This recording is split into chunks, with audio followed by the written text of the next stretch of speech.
Your Eminence, Cardinal Wuerl, Your Excellency Archbishop Wilton Gregory,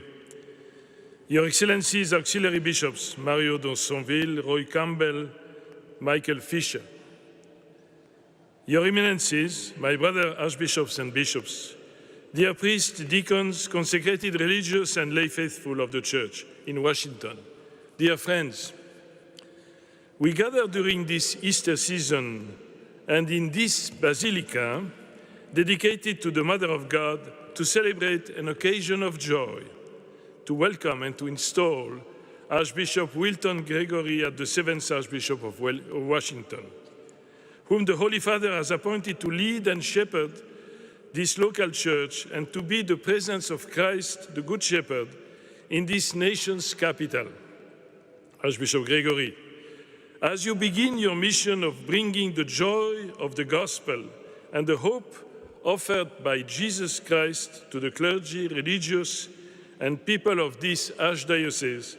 I urge you to take confidence in the prayers of the people of God for you, as well as the grace of Christ and the intercession of the Mother of God. I know that when I arrived in Washington 3 years ago, Cardinal Wuerl, who is present with us today, as well as the clergy and all the people, gave me a very warm welcome, which brought me both encouragement and strength. As I came to know the local church in Washington, I discovered the church marked by a confluence of people from every race and nation, teeming with vocations to the priesthood and consecrated life, a strong laity, including the lay ecclesial movements, a healthy intellectual life, and a deep Catholic culture. The Holy Father has already expressed his gratitude to Cardinal Wuerl, and we take this opportunity to thank him for shepherding this church for more than a decade and to express our gratitude to him and to all those who have helped this precious patrimony of faith to flourish. This treasury of faith is now handed on to you. Of course, St. Lawrence knew that the true wealth of the Church is in the people of God and in their faith in Jesus Christ. It is these people that you are called to serve. It is these people that thirst and hungers for Christ, and you are the shepherd that the Holy Father has called to satiate their thirst and hunger, especially for the love, as you accompany them on their journey of faith. Your valuable experience as a bishop over the last 35 years, gained in the Archdiocese of Chicago, Diocese of Belleville, and more recently in the Archdiocese of Atlanta, has prepared you for this task, for this mission, but it is a mission. As you know, it is not merely the administration of a diocese, but it is the mission of evangelization in a church that goes forth. I did a quick Google search of quotations from you, and the first one that came up read, I quote, "Many priests say that retirement is more identified with freedom from meetings, budgets, personal conflicts, and dealing with the chancery. Even I continue the quotation. Even as I struggle not to take the last point too personally, I was reminded that I have heard the same sentiment from many of my bishop friends as well. I can see from the number of bishops nodding their heads, I cannot. They still agree. I saw them on the back, you know. While I have every confidence you will find your chancery both cooperative and competent, I would encourage you to trust your instincts and to get out of the chancery, and everybody else will check that. as you said in your press conference, to encounter the people,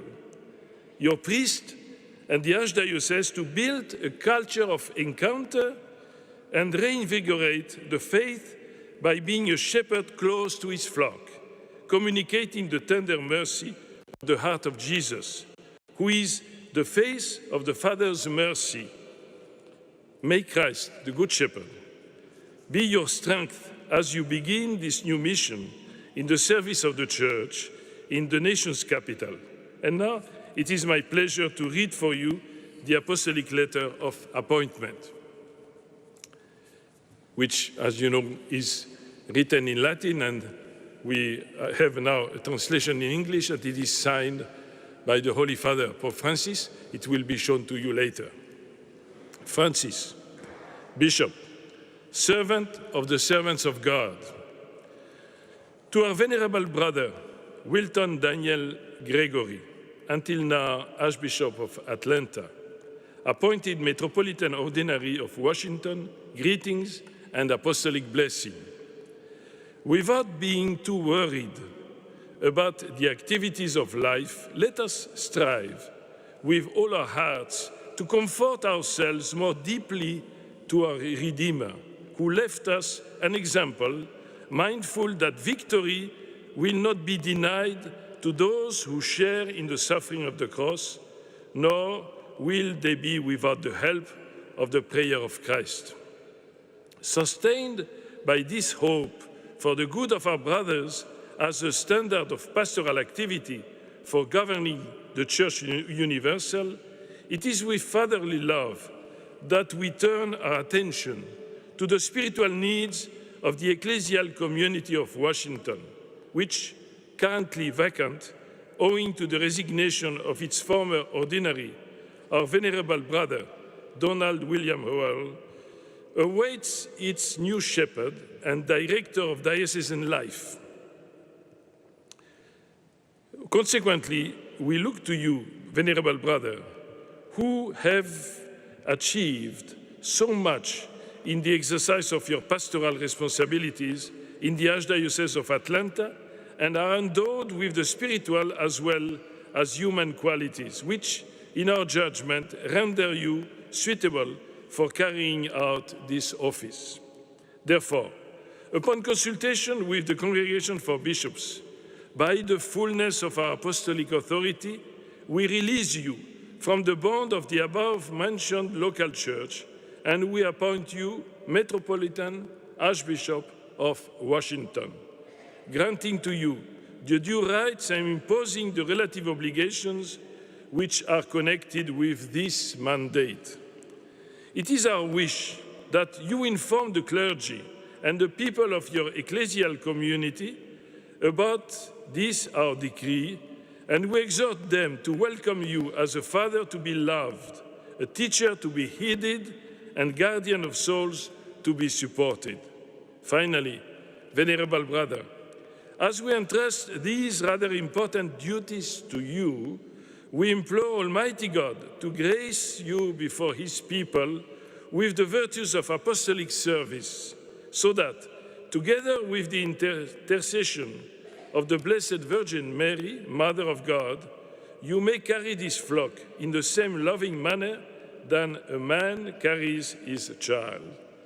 Given at Rome, at St. Peter's, on the 4th day of the month of April, in the year of the Lord 2019, the 7th of our pontificate, and it is signed Francis.